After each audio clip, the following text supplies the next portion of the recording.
eu sou a gestora né, coordenadora do projeto Rota das Artes Serrinha, que foi o responsável por esse convite, né?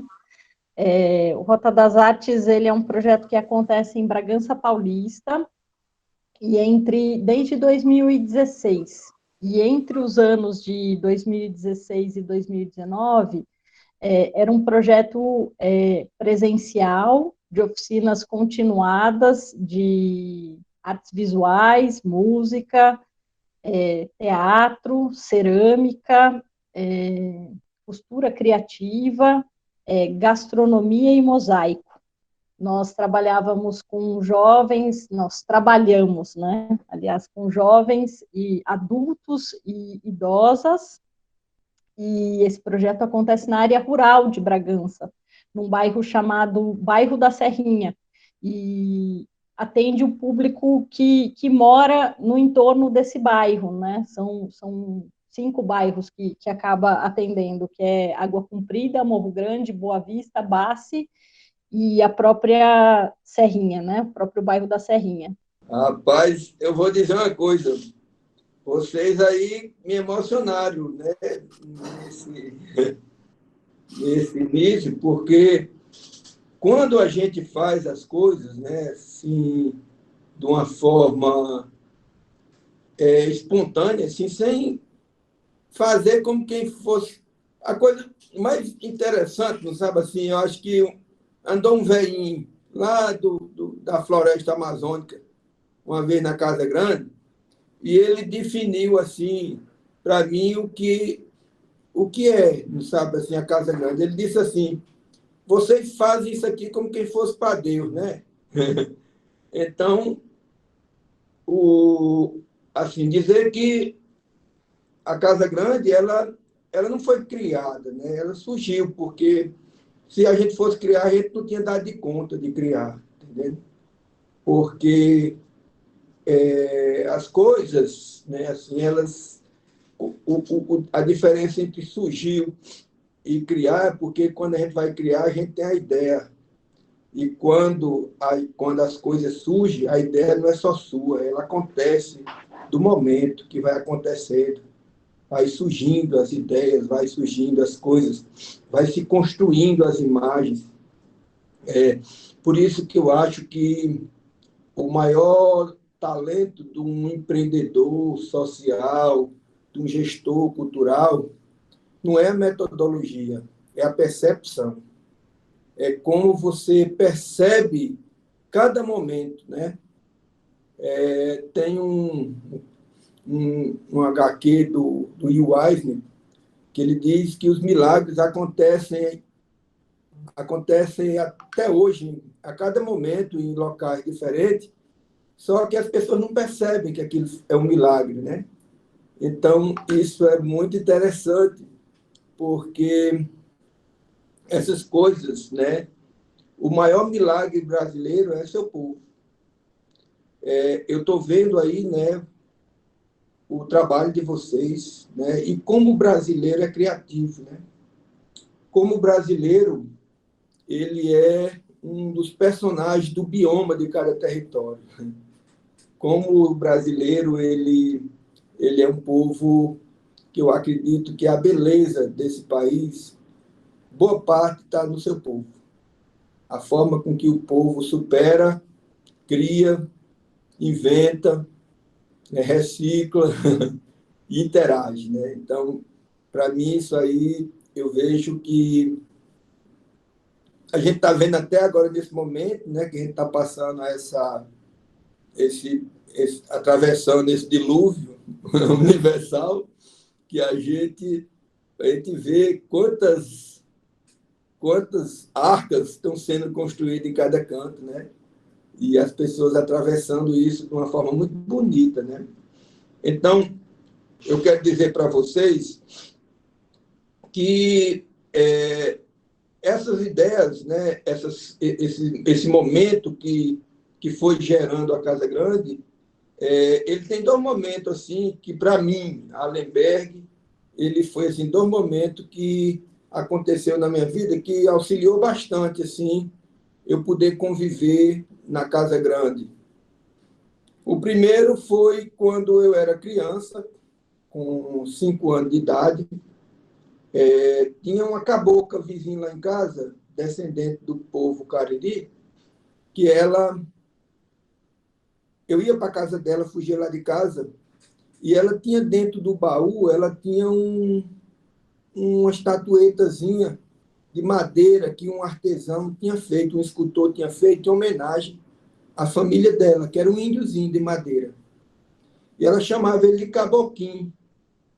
Aí eu ia para a casa dela e ela tinha um cachimbo indígena também, que era da família dela, que foi passando de geração por geração. E eu ia lá para a casa dela e ela me contava as lendas. E quando ela me contava, eu via, era como se ela estivesse passando um filme na minha cabeça. Então eu imaginava, né, as coisas. E aquelas lendas tinha, como é que se diz? Tinha um campo visual que eu via, né, essas lendas que ela contava.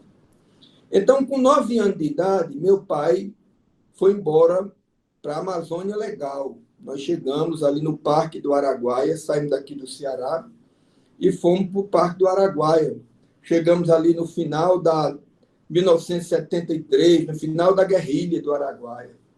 Ainda estava acontecendo os últimos momentos de guerrilha, a gente ainda, eu criança, participei daquela cena, né? A gente ouvia falar da Dina, ouvia falar era contado os feitos, né, da floresta, né? E eu tive um amigo indígena chamado Dacumancerê. E Dacumancerê, ele era xerente, era uma criança também como eu, e ele contava as histórias também do povo dele. E uma história que nunca me saiu da cabeça foi que ele disse assim, quando Deus, ele dava um nome lá de Deus, criou o primeiro homem e a primeira mulher, deu a eles o dom de procriar. Foi o primeiro dom que o Deus, né, que criou o povo dele deu a esses dois seres, né, de criar, de procriar. E quando e eles gostaram bastante de procriar daquele dom, né, que foi dado a eles. E quando Deus veio fazer a primeira visita a eles, eles tinham muitos filhos, muitos filhos. Então, quando Deus veio fazer a primeira visita, eles ficaram com vergonha de mostrar tantos filhos para Deus, esconderam uma parte na floresta e outra parte mostraram. E essa parte escondida na floresta era eles. E os que foram mostrados eram nós. Então, essa coisa, né, da lenda, né, sempre me acompanhou. Então, eu sempre me senti muito assim, acompanhado de coisas como essa, dessas, eu não passava desapercebido a forma de que a lenda se apresentava em torno de mim. E eu, quando criança, eu vi, nessa cidade, eu tive a condição de desenvolver uma coisa em mim que era dessa coisa mesmo do produtor cultural. Né? A cidade não tinha nada, não tinha televisão, não tinha nada na cidade, só tinha energia, faltava muita energia. Meu pai tinha uma loja de eletrodoméstico, vendia rádio, e tinha a hora de vender rádio, porque na hora que estava sinal no rádio, né? Nem toda hora tinha sinal no rádio. Então, tinha um cinema na cidade, né? Eu tive a sorte de conhecer Mazzaropi pessoalmente nesse cinema, o comediante, né? Esse comediante Mazzaropi, que foi um grande diretor, né? E ator de cinema brasileiro. Então, eu cheguei a conhecer ele. Nesse cinema foi onde pela última vez, cantou. Você assistiu já os dois filhos de Francisco, né? Tem um menininho que morre, né? No início, né? no início da carreira dos dois Francisco. E o último show foi nesse cinema, chamava Cine Bandeirante. E depois ele viajou, indo para a Imperatriz, e morreu de acidente no caminho. Ele cantava bem fininho. Então, esse cinema era o espaço cultural da cidade, feito por um cearense que inventou de ter um cinema no meio do mato, no meio do nada. E ali eu assisti o meu primeiro filme, Sansão e Dalila, com Victor Maturi, aquela produção, superprodução de Hollywood. Meu pai dava um banho na gente, para ir para o cinema, passava um óleo Johnson na gente, aquele óleo, e botava no sol, que era para amolecer o grudo, que ele dizia que a gente andava tão grudado que a gente vivia por dentro do mato. Minha vida foi dentro de um rio, né? A minha infância todinha foi dentro do rio, e saía para ir para a escola e era para o rio, passava o dia todo tomando banho no rio, dentro da floresta. Então, dentro desses, aí eu assisti pela primeira vez um cinema na minha vida. Olha, o primeiro filme que eu assisti foi em 3D. Vocês podem acreditar nisso. Eu me transportei para dentro da tela. E só voltei para mim depois que apareceu o The End, né? Aquela coisa que fechou a cortina.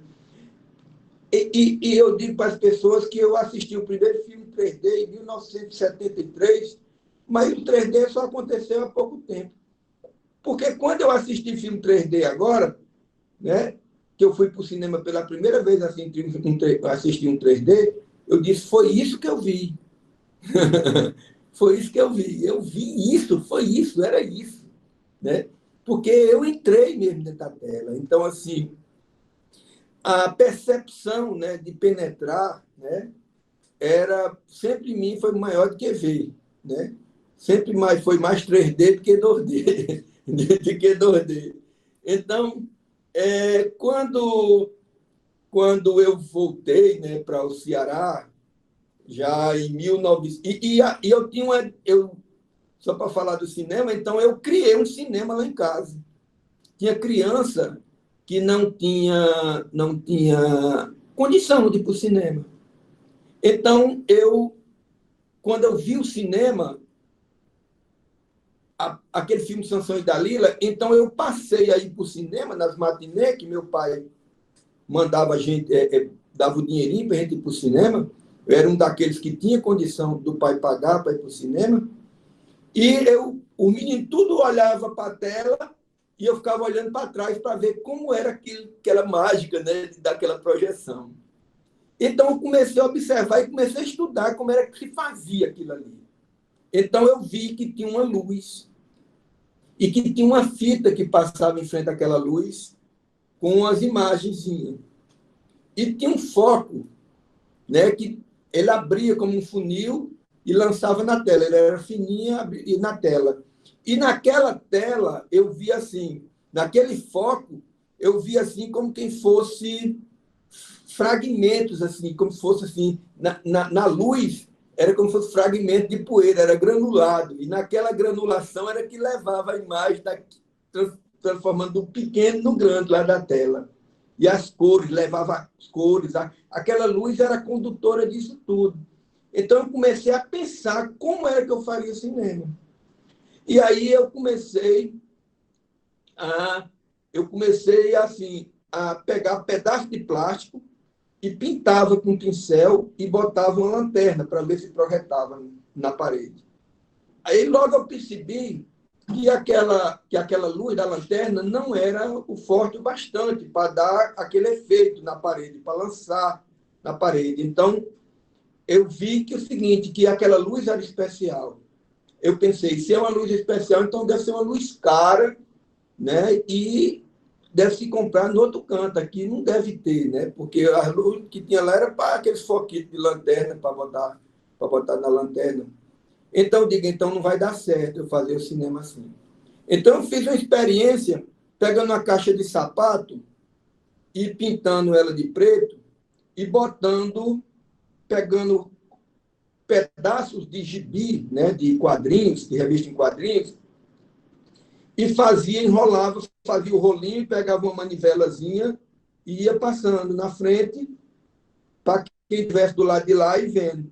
Só que eu tinha um problema, que dois problemas na realidade. Um era a sequência, porque a sequência eu tinha que ter dois gibis, né, para dar a sequência dos quadrinhos, e a segunda coisa é que cada quadrinho era de um tamanho, então sempre ficava vazando. E um terceiro problema era que quem tivesse a distância não podia ver, porque as falas eram muito pequenas. Então eu tinha que mostrar a imagem e falar o que é que os personagens estavam falando. Eu digo, não, isso também não vai dar certo. Então, um dia meu pai construiu um salão para botar uma papelaria e botou a gente para lavar o salão. E já estava de noite quando a gente foi lavar o salão. Então ele botou um lampião de gás, assim, no canto, e a gente foi lavar. E eu percebi que quando eu passava em frente ao lampião, uma imagem aparecia na parede grande. Aí eu me aproximava da parede, ela diminuía. Eu me afastava, ela crescia. Eu digo, pronto, é o cinema. Esse vai ser meu cinema. Então eu peguei uma caixa de madeira, que antigamente as caixas de refrigerante, de cerveja, era de madeira. Peguei, tirei aquele miolo, botei um pano e comecei a projetar aquele. Antigamente tinha aqueles bonequinhos que vinha de plástico da Gulliver, né? E também vinha bonequinho amarrado no chiclete de plástico que vinha de faroeste, né? De coisa assim. E eu comecei a pegar e eu projetava a imagem assim, o boneco aqui, eu pegava a lanterna, projetava, ela parecia maior, mais ou menos, ela crescia uns 30 centímetros, de 6, 7 centímetros, ela subia para 20 centímetros. Então, eu tinha já uma dimensão maior, e aí eu comecei a frequentar o cinema e decorar as falas, e decorar as trilhas, né? Decorar os efeitos especiais, aqueles efeitos que tinham os sons do cinema. Então, eu comecei, criei meu cineminha, desenhava os cartazes. Antigamente tinha umas propagandas de cigarro que pregavam nas bodegas, né, naquelas vendas, e o pessoal ia trocando, e eu ia pegando as folhas de papel e ia pedindo, porque eram as folhas maiores.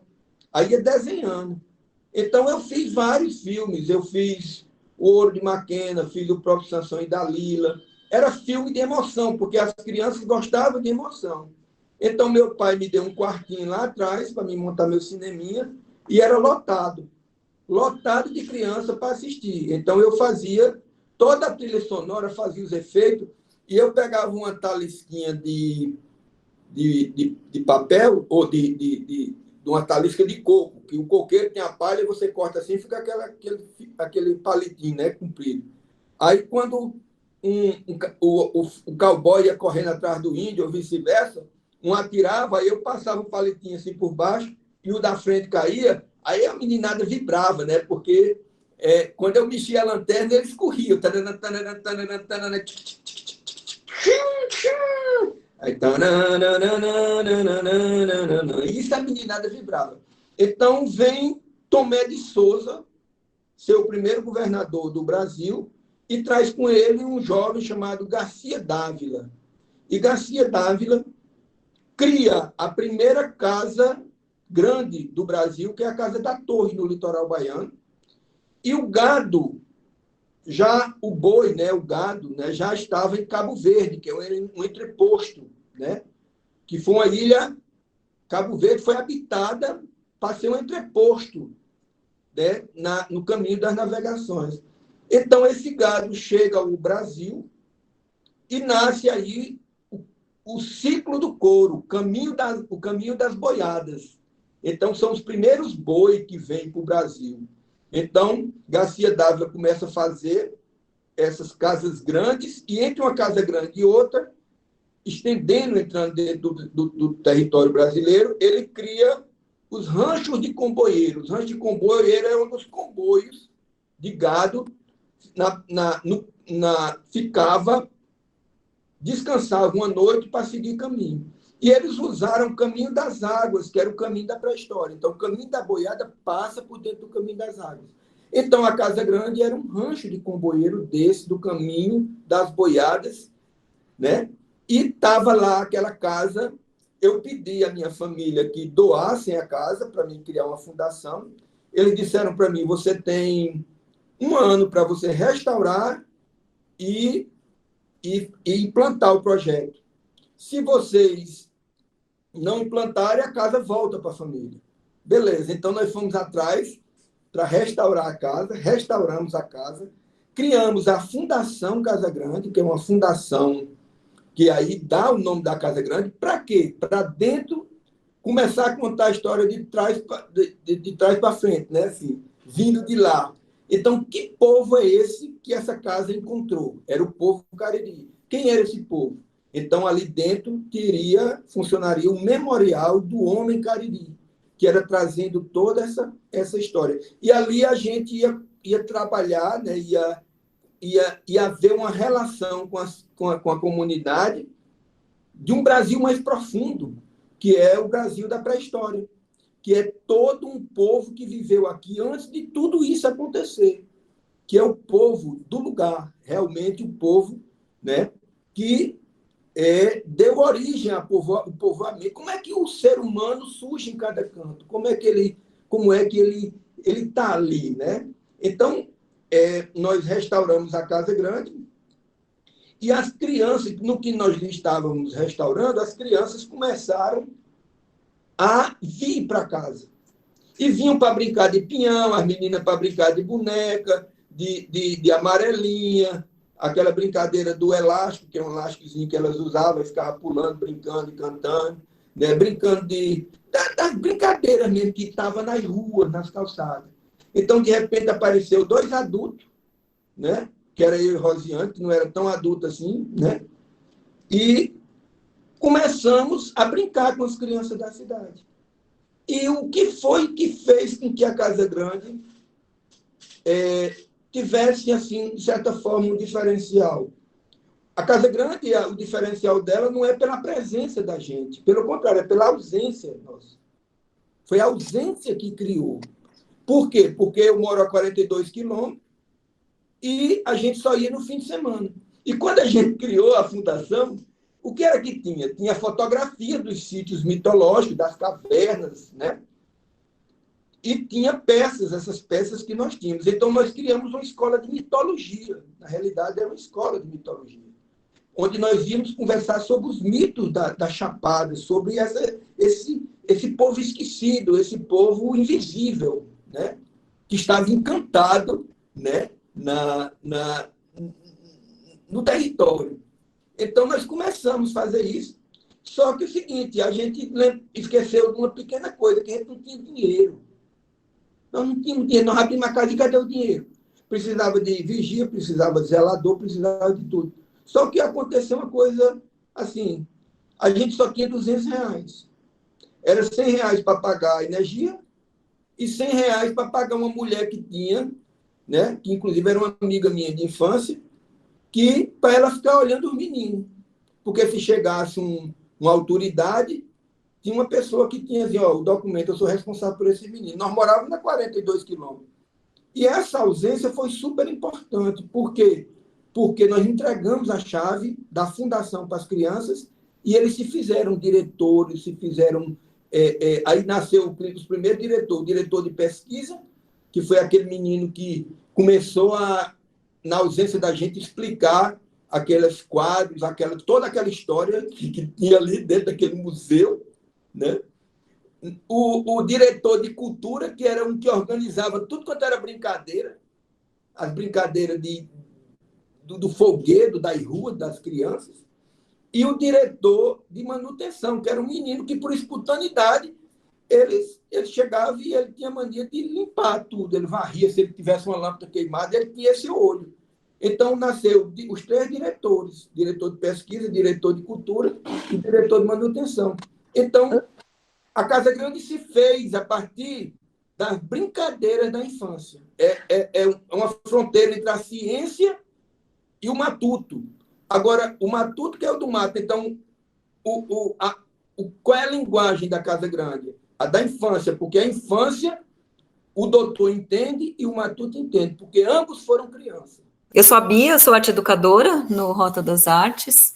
Bom, e como arte educadora, eu fiquei muito curiosa para entender como que a casa funciona sem a presença da educadora e do educador. Uma das coisas que a gente, dentro dessa coisa da percepção, do surgir, né, do encantado, né, é perceber o espírito do lugar, sabe?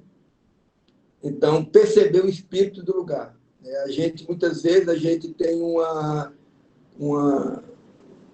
certo cuidado de que as coisas, né, você tem que ser 100%, né, nas coisas e não deixa a sociedade 50%, para que as coisas elas se apresentem, né, e a outra parte a gente só, né, como diz a música, né, a música de Renato Teixeira, tocando a boiada, né?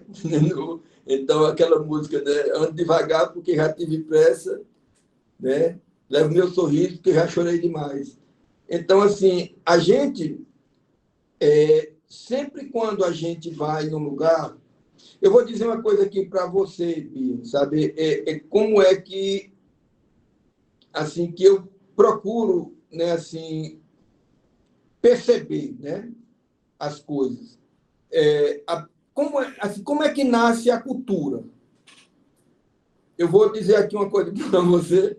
O seguinte, existe as placas tectônicas. As placas tectônicas. Então, as placas tectônicas, quando elas se abrem, se tornam vale. Quando elas se tocam, se tornam montanhas. E, de acordo com a geografia em cima daquelas placas, ali vem o bioma do lugar. O bioma. Esse bioma, ele define o tipo de animal que vai nascer ali.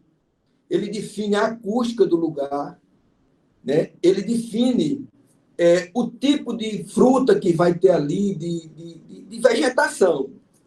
Então, vem primeiro os animais que comem aquelas frutinhas que... Eu estou falando do princípio da vida, tá entendendo? Porque nós estamos em cima de uma bola verde, aqui, né, de um planeta, né, vivo tal como a gente. Então, vem primeiro os animais herbívoros comer as plantas, e depois vem os carnívoros comer os animais herbívoros. Nesse ambiente surge o homem. E o homem, ele começa a ler aquilo tudo, e daí se forma a cultura do lugar. E esse homem começa a escrever a cultura do lugar, começa a contar a cultura do lugar. Então, através das pinturas rupestres, que foram as primeiras formas de arte, através da dança, através de observando tudo aquilo. Então, a arte é a ponta da caneta Bic, tá entendendo? De todo esse processo da vida. E a gente vive de uma forma tão atribulada que a gente não senta numa pedra para perceber como é que as coisas, como é aquele lugar, a antropologia daquele lugar, né? Então, é muito importante a gente perceber isso quando a gente vai para os cantos. Eu trabalhei em Angola, trabalhei em Moçambique, né? Logo depois assim, de processo de guerra e tudo, e era impressionante como você via as crianças. Existe um país chamado criança. As crianças, em todo lugar, é criança, né? Os adultos, quando você cresce, é que muda, mas criança é criança em todo lugar. E isso é muito interessante, a gente olhar esses princípios da natureza do lugar. Então, como é que a Casa Grande ela conseguiu, né? Vocês chegaram lá e ver que não tem adulto, né? É porque é justamente isso, porque a natureza da infância do lugar é daquela forma. Então, as crianças, elas brincam... Eu me lembro que minhas irmãs brincavam né, lá de guisar, de fazer comidinha, aquelas coisas tudinho com as vizinhas, e ali ela já tinha o princípio da organização. As brincadeiras, elas já trazem esse princípio da organização. As brincadeiras nas ruas, elas já trazem também as estações do ano. Por exemplo, na época do pinhão, é uma época que o solo está duro, porque o pinhão tem que rodar, certo? Aí, por isso que o chão tem que estar duro. A época da bila, que é a bola de gude, faz aqueles buraquinhos, é na época do inverno, porque o chão está mole. Então, a relação que as crianças têm com as estações do ano se mostra através das brincadeiras. Então, a gente começou só o seguinte, a gente começou só a servir de moldura e deixar que isso fosse invadindo a Casa Grande. Então, essa invasão das crianças através do que eles já faziam foi muito importante para que eles se apropriassem da casa. Então, a gente tinha reunião com as crianças e as crianças davam ideia. Então, quem desse a melhor ideia, vamos dizer assim, sobre uma coisa, ele era o administrador daquela ideia e todo mundo ia fazer o que ele tinha visto, né? Porque a ideia é uma visão. Então, a gente sempre foi na Casa Grande dessa forma. A gente sempre procurou conviver com as crianças de uma forma vendo pelo o lado criativo delas. A saúde está ligada à alegria, e a alegria, o brincar está ligado à alegria. Então, é muito importante a gente construir instituições que sejam lugares onde se cultive a alegria. A matéria-prima tem que ser a alegria, tudo. A fotografia, a cerâmica, a pré-história, tudo tem que ser trazido ali para dentro para celebrar a alegria, trazer com alegria para aquele lugar. Para que a gente, e de uma forma, né, que, ao fazer aquilo, a gente se sinta brincando. Olha, é tão legal quando a gente tem uma profissão que a gente sonhou a vida todinha. A verdadeira profissão nossa é aquela que a gente sonha desde criança. Que a gente trabalha e não cansa, tá entendendo? A gente é pago para isso, né? E hoje em dia, quantas pessoas compõem a equipe da Casa Grande? Eu tenho que contar aqui, é bem uns 10, né? Mas esses 10 são adultos ou esses 10 são crianças? Esses 10 aqui já são adultos, né? Que já estão, hoje já juridicamente já são diretores, presidente, né? Porque eu não sou mais presidente da fundação. Né? A presidente atual é Elinho, anteriormente era Fabiana, né? Olha, não há transformação social se não houver inclusão e distribuição de renda. Se você faz uma coisa, né? Você sabe que tem as pousadas domiciliares na casa das mães. Toda a rede de hotelaria é na casa das mães desses meninos. Os cafés, os restaurantes, é tudo das mães desses meninos. Então, o que é que acontece? Porque é isso aí. Então, é distribuição de renda. A Casa Grande, quando estava a ZONG, tudo assim, vamos fazer camisa para vender de autossustentabilidade, vamos fazer isso, vamos fazer aquilo para a gente captar recursos. Não. Existe um processo de captação de recursos, mas todo o dinheiro que vem para a Casa Grande, que gera do turismo, das produções, eles vão para a sustentabilidade dessa malha de pessoas em torno da casa. Né? Por isso que é importante a inclusão e essa distribuição de renda, porque aí todo mundo ganha com aquilo ali, com aquele, como eu estava dizendo, né? As barquinhas e o navio. Né? Então, Allenberg, eu queria voltar um pouco, né? Você estava falando ali do navio e seus barquinhos, né? Desse funcionamento, dessa renda que vai chegando, que a Casa Grande dá visibilidade, e aí são as pequenas empresas dos meninos que já não são tão crianças, mas que continuam com esse espírito da infância, né? Em si, mas enfim, isso se divide, mas para o funcionamento da Casa Grande, como é que é a questão de quais recursos são necessários financeiros ou outros recursos, e como é que é feita essa captação, né? Como é que mantém esse navio em andamento? E por que é que eu fui muito assim dentro dessa coisa mais sentimental? Porque é o princípio, né? Nós precisamos de pessoas equilibradas dentro desse princípio. Então, como foi que nós começamos isso? Eu vou dizer agora a nível de macro, né? Depois de 27 anos na Casa Grande, completando 28 anos, como é que isso andou? O primeiro princípio foi o seguinte: a gente tinha um contador de energia lá na porta, né? Aquele contadorzinho que fica 1, 2, 3, 3 contando energia, né? Se você gastar muito, vai subindo os números, né? E depois vem a conta para você de quanto foi que você gastou de energia. Então, o menino foi lá na Coelce, que é a empresa elétrica do Ceará, e descobriram lá quanto era 1 kW. Então, nós só tínhamos R$100 para pagar de energia.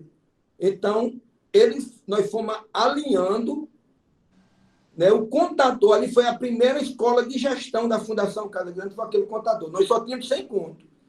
E ele sabia que 100 conto só dava para tantos quilowatts. Então, a gente ia contando, eles iam contando. Quando chegava no quilowatt dos 100, eles não tinham mais energia. Então, durante o tempo, eles iam medindo, né? É isso aí. Isso tem um princípio muito básico. Meu pai, ele, quando era um menino muito pobre, e ele trabalhava, e ele dava o dinheiro para a mãe dele, e ele comprava com o dinheiro, só tirava o dinheiro para comprar uma rapadura. Ele dividia a rapadura em 30 pedaços. E todo dia ele lanchava um pedacinho de rapadura. E um dia ele lanchou 2, porque ele disse, eu vou comer 2. Aí ele viu, no outro dia, o qual fez falta aquele pedacinho que ele comeu no dia anterior. Então, aí ele passou entendeu? A comer mesmo só um pedaço por dia, porque ele sentiu isso na pele. Então, assim, na Casa Grande, nós tínhamos um contador. Era 100 para dar a mulher, né, que fica roendo lá na frente, e 100 para pagar energia. Então, foi esse o princípio da formação da Casa Grande. Agora eu vou para o macro. Esse pequeno contador e esses pequenos 100 conto, a melhor coisa do mundo foi a gente ter começado com pouco recurso. Porque a gente foi saber quanto era e como medir, né? Então, a Casa Grande hoje ela tem uma sustentabilidade. A Casa Grande custa R$60 mil por ano. É 5 mil por mês. Essa média, de 5 mil por mês. Então, isso está incluso, né, o que nós chamamos de manutenção básica. Água, telefone, material de limpeza, material de escritório. Né? Aí a gente tem, por exemplo, quantos metros a gente tem lá de cimento queimado? Cimento queimado no piso. Então, ali tem uma cera. Então, cada menino, quando vai limpar, sabe que bota tantas tampinhas dentro de tanta água, porque tem tantos tubos lá na prateleira e tem que dar por mês. Entendeu? Então, esse é o princípio. Daí a importância de que lá na Casa Grande, vocês sabem, né, que o menino limpa, o menino é quem faz pinta a casa, é quem toda a gestão é deles. Né? Toda a gestão é deles. Isso já passou por osmose, de um para o outro. Então, o menino já sabe. É igual, vamos dizer assim, é igual um macaco quando vê mel. Se mela, uns vão se lambendo os outros e ali fica todo mundo unido pelo mel, né? Então, se lambuza, né? Então, é o seguinte. Então, a Casa Grande hoje tem 60 mil. E nós temos um capital de giro de 60 mil, que é o capital de giro que, antes de entrar, nós temos um ano de sustentabilidade à frente. A Casa Grande. Um ano. Então, nós já temos os 60 mil de 2022. Nós estamos gastando o de 2021, que a gente tinha em 2020. Né? Então, os 60 mil já está depositado. E isso eles também vão criando esse capital de giro. Né? Então, como é que a gente mede isso? Né? 60 mil dividido pelo número de atendimento é o custo de atendimento. Então, a Casa Grande, o custo de atendimento da Fundação por ano é de 72 centavos por pessoa atendida. Nós atendemos de 50 a 70 mil pessoas por ano na Fundação. Isso que você chama de atender é receber as pessoas casa. É como se você pagasse 72 centavos por ano para assistir tudo quanto é show que tivesse na Casa Grande, ler gibi, tá entendendo? Visitar museu. museu, tudo, né? Ir para lá brincar, tá entendendo? 72 centavos custa o ingresso para você ter acesso à Casa Grande por ano.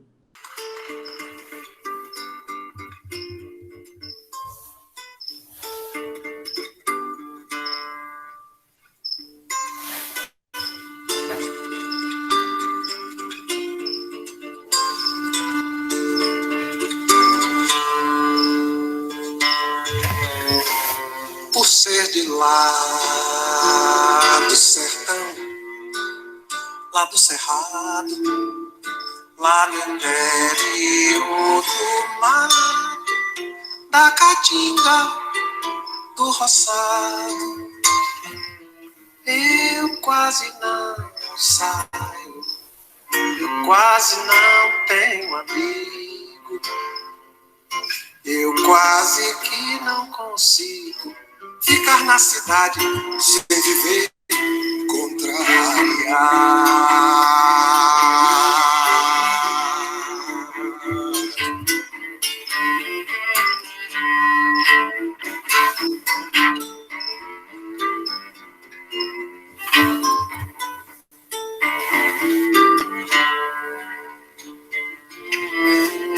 por ser de lá, na certa por isso mesmo. Não gosto de cama mole, não sei comer sem torresmo. Eu quase não falo, quase não sei de nada.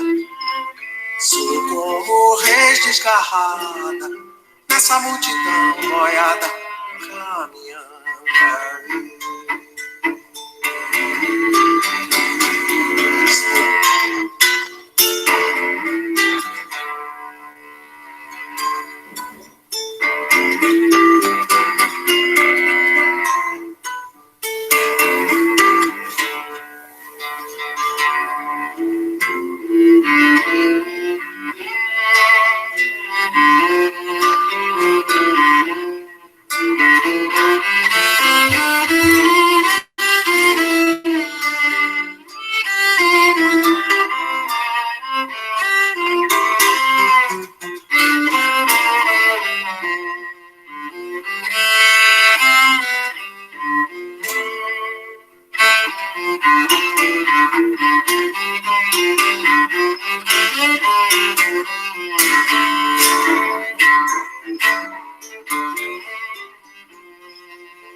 Por ser de lá do sertão, lá do cerrado, lá do interior do mato, da caatinga, do roçado, eu quase não saio, quase não tenho amigo, eu quase que não consigo ficar na cidade sem viver contrariado.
Nossa, parabéns. Muito gostoso, Allenberg. Muito obrigada por esse encanto, assim, esse alento com essa experiência linda aqui para gente. Tem sido um presente mesmo para gente, poder se pensar a partir dessas outras experiências. E acho que a gente cresce assim, né? Fazendo esses elos, essas conversas, nos inspirando mutuamente, nos encantando mutuamente. Então, de coração, assim, aberto, estou muito feliz por vocês todos terem agregado esse grande valor, assim, ao momento que a gente está vivendo. Obrigada, gente, por tudo.